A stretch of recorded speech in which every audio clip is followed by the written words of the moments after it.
Welcome along to part 25 of this Dark Souls guide and playthrough. Alright, here we go. We're going to go into the Demon Ruins, make our way through to the boss, and that's it. First thing we need to do is take on the 7 or 8 Taurus demons that are below. We also need to walk through lava at one point, and that's why I'm wearing the gold hemmed armour set, because it gives you more fire protection than any of the other sets I've got. You can use the Slumbering Dragon Crest ring, I believe, to sneak up in the Taurus demons, or to decrease their aggro radius. Same with the Ring of Fog, that decreases their aggro radius as well. So we're going to try that out. I'd read somewhere that you can use the Ring of Fog and poison arrows to basically poison them to death, and I just wanted to see how well that strategy works, and as you're about to find out, unfortunately it doesn't work very well at all. You would be here for a very long time trying to kill these Taurus demons with that strategy. The most straightforward way is the best way, and that's for a melee character, is basically just battering them to death.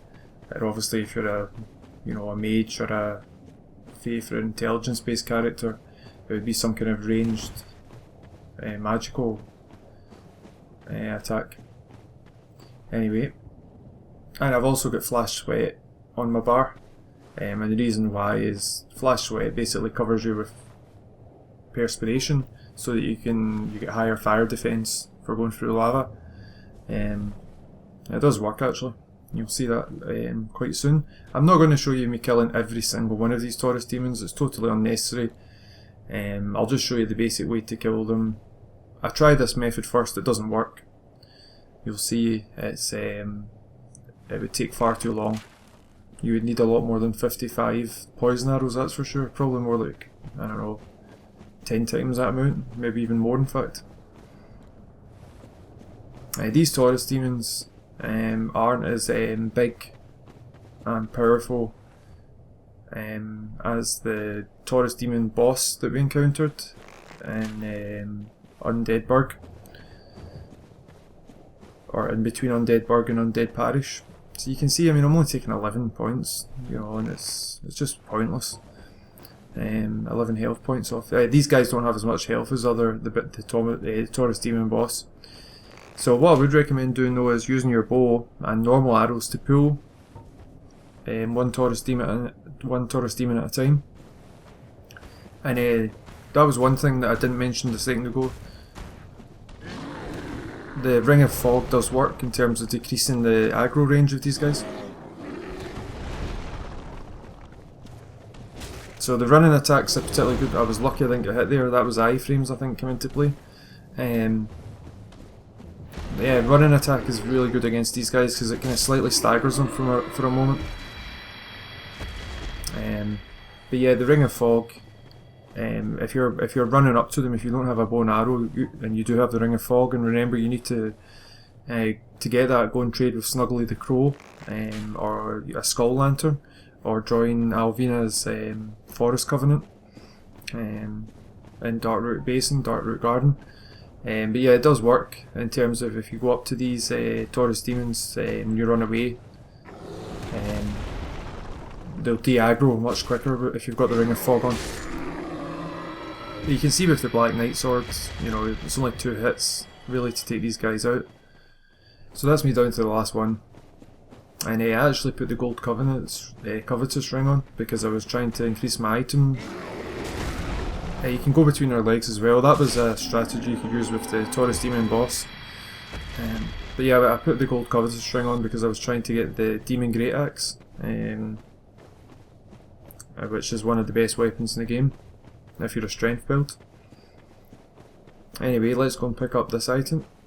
So usually, you know that if you've got a group of enemies like that, they're guarding a fairly powerful or valuable item. And it's no exception in this case. They are guarding the Chaos Ember, Chaos Flame Ember. So we'll talk about that in a second. But I put the Flame Stoneplate ring on just to give me extra defense against fire. There you go, gives me an extra 50 points from 259 to 309. I'm going to use Flash Sweat as well, which will further increase our fire defense and resistance. And then you'll see, just walk into the fire, don't run. Don't roll either, you could take increased damage, and you can see there it worked quite well, because under normal circumstances that would kill you. You're walking into that far into the lava. You can also use a shield with high fire resistance as well. I didn't bother, I just kept my Grass Crest shield on. And there's another item around here, so I picked up the Chaos Flame Ember, and that item there is a large soul of a proud knight. And I actually find this one more difficult to get to, and the reason is because there's like a kind of invisible barrier or wall that you can come up against, and many a time I've actually got caught with that and been unable to roll onto the wee, hardened piece of lava, and actually died as a result. We're actually going to purposely kill ourselves here, because I want to go back to the bonfire in order to reverse our hollowing. So I'm just going to use a Ring of Sacrifice. I'm going to take all my gear off, and once we've picked the item up, we'll just kill ourselves in the lava. Top up our health. You'll see how quickly my health goes down here. I didn't even walk anywhere near as far into the lava at this point. But yeah, we're just going to kill ourselves. And you'll see Ring Revival come up. That just means that the ring is broken, and it's allowed us to keep our souls. The Ring of Sacrifice is shattered. Anyway, so repair all your items, and reverse your hollowing so you're human. Don't know what's going on. I've seen that glitch before with his legs. It's like a restless leg syndrome. The guy needs some iron in his diet. There we go. He's quite well built, this guy, man. I don't remember doing that. Must have done though. I'm going to change obviously over to Power Within. Don't need Flash Sweat anymore. So the Chaos Flame Ember, I'll start talking about that while I'm getting changed. It allows you to ascend +5 fire weapons to Chaos weapons, and Chaos weapons, it takes away your strength and dexterity scaling. So if you've been putting points into strength and dexterity, I wouldn't suggest going for a Chaos weapon. It's more suited to somebody that's basically not upgraded their character's strength and dexterity, and they want a weapon that's powerful and scales with humanity instead. So if you've got 10 soft humanity and a +5 chaos weapon, and it's Vamos, you need to give the Ember to Vamos down in the catacombs, then you can have a very powerful weapon despite having basically very little strength or dexterity. So another Capra Demon, you'll see how powerful the Black Knight Halberd is. The jump attack takes him out in one hit. Again, like these are minor versions of the boss versions that we've already encountered. So this is a minor Capra Demon, and he doesn't have as much strength or health points as the annoying boss with the dogs. Be careful when you come down here. You can actually quite easily fall down a hole in the ground here. You can see somebody's very kindly left kind of kindly try jumping off, but it did give you a warning that there was something coming up there, so yeah, be careful when you're coming down here. And this is us entering the second area of the Demon Ruins. We'll actually be invaded in a second, and if you look off to the right there, you can actually see a future boss, and that's the Centipede Demon. And right on cue, here comes Nightkirk again. Remember, we were invaded by him in the depths.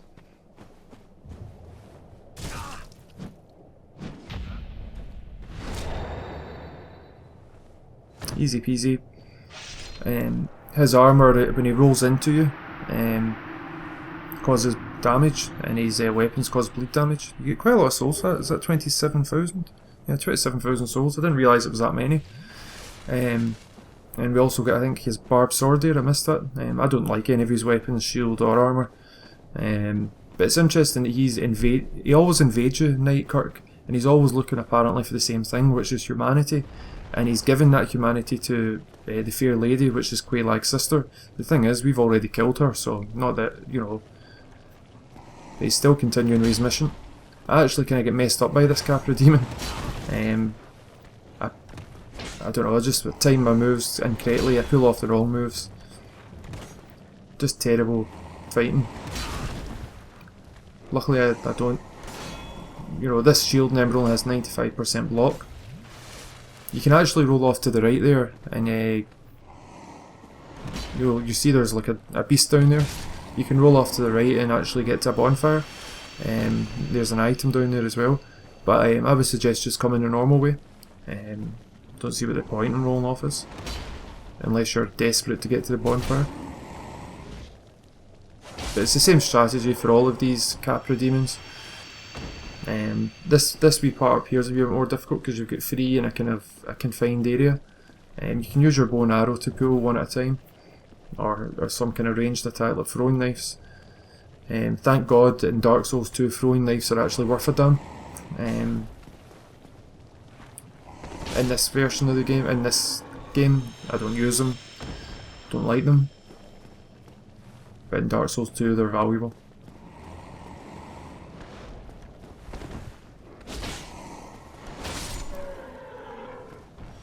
Yeah, Nightcirk. So what, you know, if you read the item descriptions for his like armor set and his sword and whatnot, apparently he's called an infamous dark wraith, a murderous individual who has no compunction when it comes to killing people or killing creatures. So why is he helping Quaylag's sister, who is a woman that's distressed and besotted by ill health? I have no idea why he's helping her. Some people have contended that he wants the shortcut because Quaylag's sister, i.e. my fair lady, can offer you a shortcut between Demon Ruins and Lost Izalith. I'm not sure if that's the reason he's doing it. There might be some other reason. I don't think it's ever explicitly stated in the game what his reason is. That enemy we just encountered there is called a demonic statue, I believe.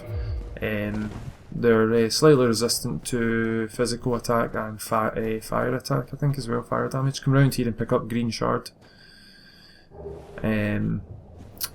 Yeah, resistant to physical and fire, I think. Easy to take out though. This guy is a burrowing rockworm. Watch out, he can break your gear. He has this acid spit. Or it has this acid spit. What I'm going to do here is I'm going to use Power Within and Poison Arrows. And Poison Arrows, they're susceptible to poison, and it's just a really quick way to take them out. You'll see it works very well. If you decide that you want to get up close and personal to them, they don't have much health. I think it's only like 600 or 700 health points.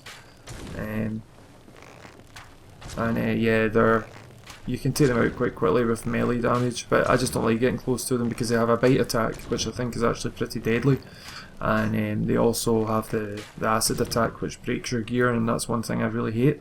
And I'm really glad that in Dark Souls 2 the mechanic's been changed so that whenever you rest at a bonfire, item depletion is repaired, item durability is restored and whatnot. And that's an excellent new system. So Soul of a Proud Knight, which is good. I don't think you can actually attack that boss from here. Anyway, light the bonfire. Do all the things you need to do. And if you've got poison mist here, you can swap out Power Within or whatever and put it on your bar. Because you can use it to rescue an NPC. Unfortunately, I don't have the capability to do that just now. I'll do that a bit later on. So we'll take this guy out. There's more of these annoying demonic statues down here. What I would suggest is you rush them and take them out. If you can't rush them, if they start their fire attack, just wait for them to finish, or strafe left or right of them and take them out. Obviously try not to get close to them when they're actually spewing fire. That's not very clever.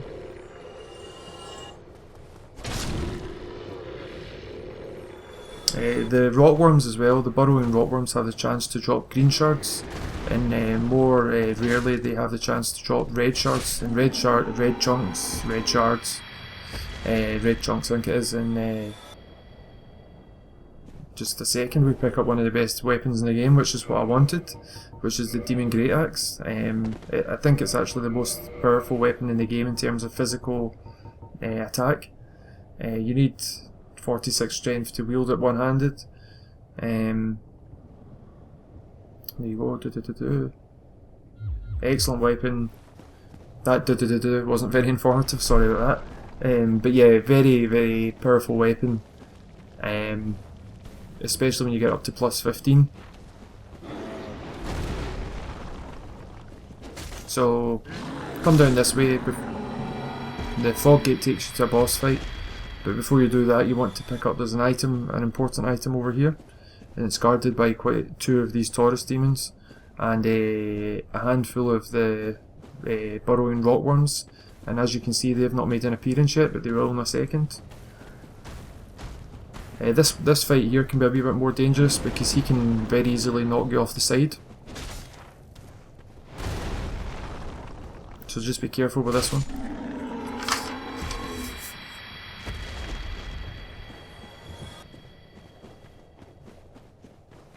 I was talking about the burrowing rockworms have the chance to drop red chunks, which allows you to increase your fire weapons to plus 10 with Famos. And chaos weapons to plus 4. Right, so this bit you're going to run down here. Just keep running. Don't stop. Because these rockworms are going to drop out the ceiling. Keep running.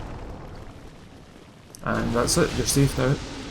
The problem is you don't really want to fight your way back. There's like 4 of these rockworms, I think.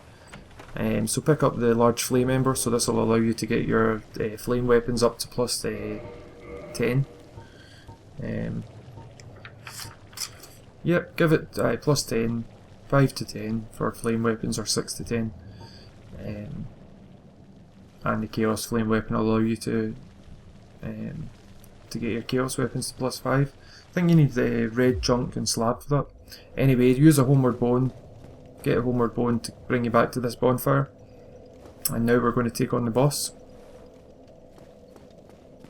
And the boss is actually...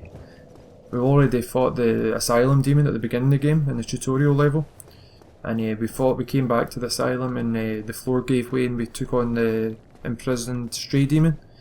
And you'll remember the Stray Demon was susceptible to bleed damage. I used the Bandit Knife at a low level to take him out, or take it out.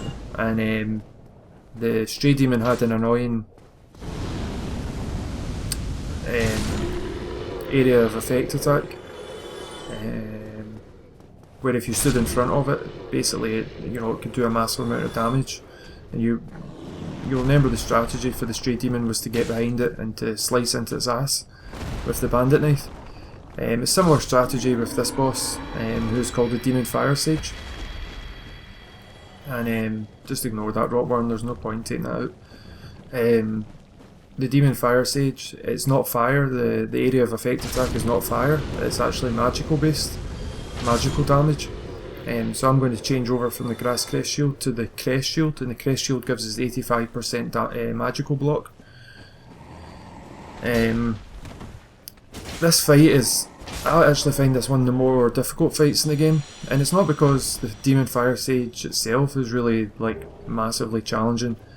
His area of effect attack is annoying in the context of the room because the room itself is very narrow, and there's a lot of like twigs and tree branches coming out the ground, and it can get you trapped. And the reason I'm looking down here, that's the shortcut that you get if you join the Daughter of Chaos Covenant. That takes you to Lost Izalith, and there's also an NPC that we're familiar with down there. We're going to come back here in the next episode and rescue that NPC. Anyway, we'll just immediately go into the boss fight.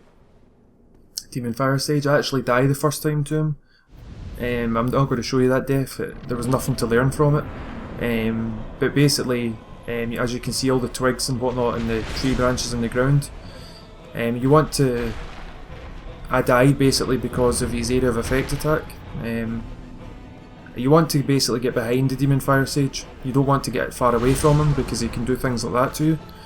And now his area of effect attack. I'm very lucky there I don't die, it's only because I've got the Crest Shield that I don't. And again, I'm very lucky I roll away there, otherwise that would have been death number 2. And again, I'm lucky I don't get off to a good start against the Demon Firesage here. Lucky the shield as well blocks his attack there. But yeah, you want to get behind him. It's more difficult than it seems to get behind him because of this room. You can see it's narrow and there's a lot of obstacles on the floor or on the ground. So when he does that floaty ass attack, that gives you a good chance to get some damage in against him. I know I'm running in front of him, but he kind of spams this move over and over again, so I just thought, yeah, just keep in front of him, get run attacking. And yeah, I really should be getting behind him, but it's actually much harder to get behind him than it seems.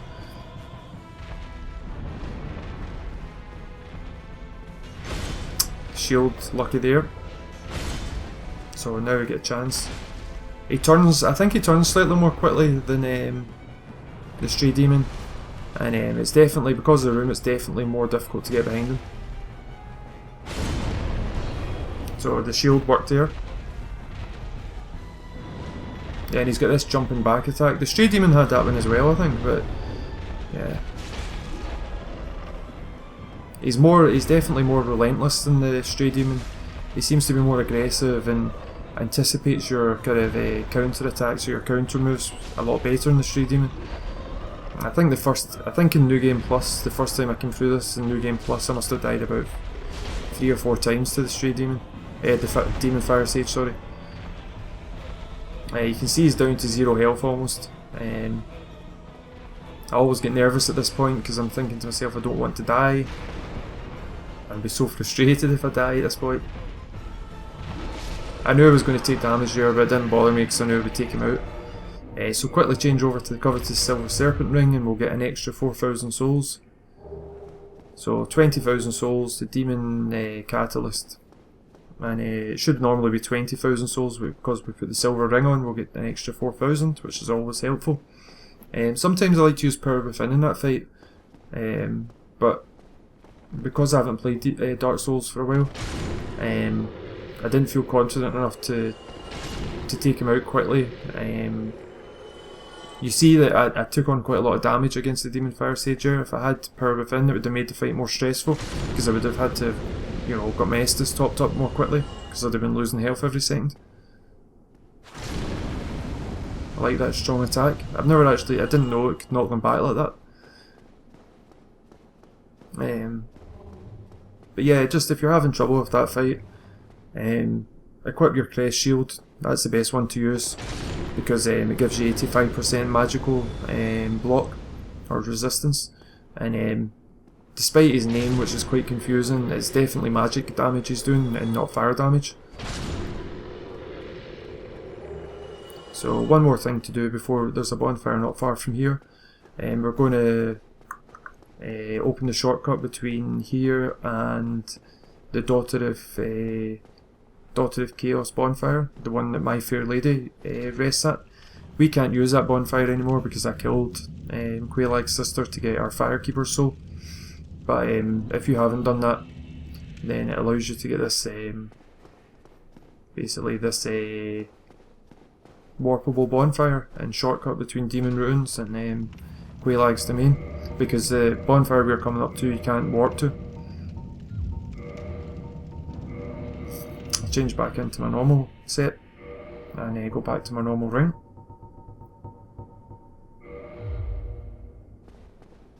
Should really be putting the Chloranthy ring on there rather than Havel's ring. I don't think I need Havel's ring with this, with the equipment I've got just now, because I'm already fast rolling. But in the next episode, one thing to make sure, you can fall down there, that's fine, you won't take damage. So go back in yourself, go back through the room. One thing to make sure is you've picked up Poison Mist, and remember you get Poison Mist in the swamp, the Great Swamp beneath Blighttown. You pick it up near the Pyromancer's kit. It's near the bonfire in the swamp anyway. Just come out of the bonfire and go straight on. In the next episode we'll take on, there's a boss to take on straight away again, the Centipede Demon. I hope this episode helped, and I'll see you tomorrow.